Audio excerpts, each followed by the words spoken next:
filmmakers and also people from different industries came to Uganda, One of the important things of this is because I saw that other people of the world, you are in very hard situations, and the people is always smiling, dancing, laughing. I know the people that is having a hard situation without food, and these people is receiving me in the parks with a big smile.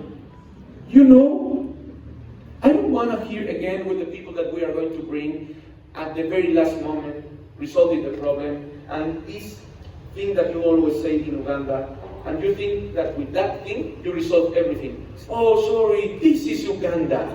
No, man, no, Uganda's great, we need to change that. You know? This is not Uganda. Uganda is more than that. Uganda is better. And you have the ways to resolve. How much money can you spend Uwa to the filmmaker over there? It's not difficult. We can do it. How much money we need of all the many resources here to make a great... The most important part of doing this for me is to make and let my knowledge to the present and the future generations. I think that if we do a team between nations, between humans, we're going to have a better planet. I really trust in that. I really trust that Ugandans have a lot of skills, a lot of talent. Just yesterday I was filming chimpanzees on Ngamba Island, and I was with a photographer. He was from a village near to Kampala, and he was learning about how we use the cameras, how we use the drone, how we use our different equipment to film. And he was learning a lot in just 3 or 4 hours that we stayed with him. Africa makes some business, big business, and they take out the money, and the money never comes back, don't return to all the people.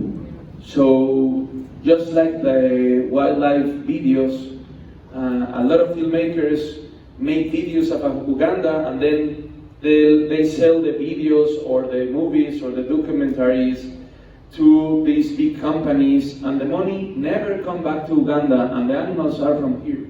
The richness are from here. So when I started speaking with Dr. Lawrence about this dream, also with Fanny, I told them, why we don't make this reality show about making a documentary for Amazon, for Netflix, this very high quality documentary, just like Jane Goodall and all of these great people that came to Africa, but made it not by Dutch people, Mexicans, United States people, UK people, made it by Ugandans. Why I can't teach them and they can do their own content with the help of UWA and the government. I was really, really sad when I know a guy that he's working on the reptile village. The first time that I came here, his name is Lawrence. I meet him in the reptile village. He saw some of my videos because I'm very viral on the internet. He likes the reptiles. So once time he saw one of my videos, and then I go there and I knock the door of the reptile village. Knock, knock, knock. Maybe when he says Lawrence, it is not me. It's another Lawrence. And he's working on the reptile village. So I knock the door, and when I see him, he tells me, all right, Arturo, I'm ready. You want to film the forest cobra? Yes, I want to film the forest cobra. So this guy comes out with a construction bar, an iron bar, steel, yes, an iron bar. You make your houses with iron bars? To catch snakes, I use special equipment. I use it's a bar that is special. It's not too heavy to hold, and for security, you need to be fast with that snake because they are very fast. And then he told me, oh, we're going to try to find a speeding cobra. Oh my God, we can find a speeding cobra here in the forest? Yes, we can, we're going to do that. And he comes out with this very heavy bar of construction. He made it at his own hands. And I told him, oh my friend, you're not going to use glasses? No, it's very expensive for me. I can use glasses. Wow, Okay? But I know a place that we can get some glasses. So we get the glasses, we go to the forest, and we found the speeding cobra there.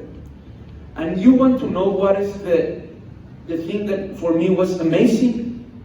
I have been working with snakes and reptiles around the world, with a lot of people, a lot of scientists, a lot of biologists, a lot of experts.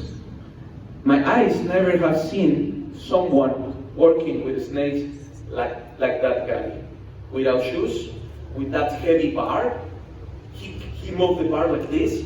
When the spinning cobra started to push the venom, he did it like, woo, woo, and the venom was like here, and he was great.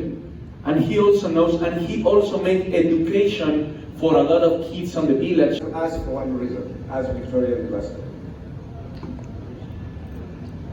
We are a unique education institution. I always tell people that Victoria University does not apologize to be the kind of university it is, because we are a university that fits the times we are in and also prepares everyone who comes to us to fit in a world that is not known to us today. So for you to be that, you need to be very disruptive. You need to anticipate the future, how it will look like, and not to dwell so much to the past. You will realize that education as we know it in this country does a great job to tell us what is happening in the past and less of what is happening today, or even where the future is supposed to be.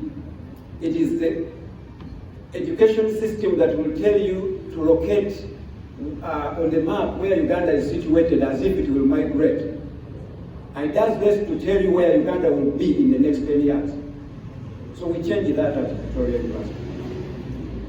So why Arturo matters to us is very simple.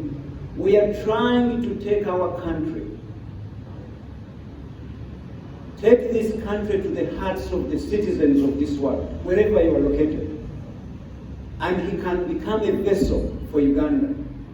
He can become that vehicle that takes Uganda to the hearts of everyone around the world, because he has that ability.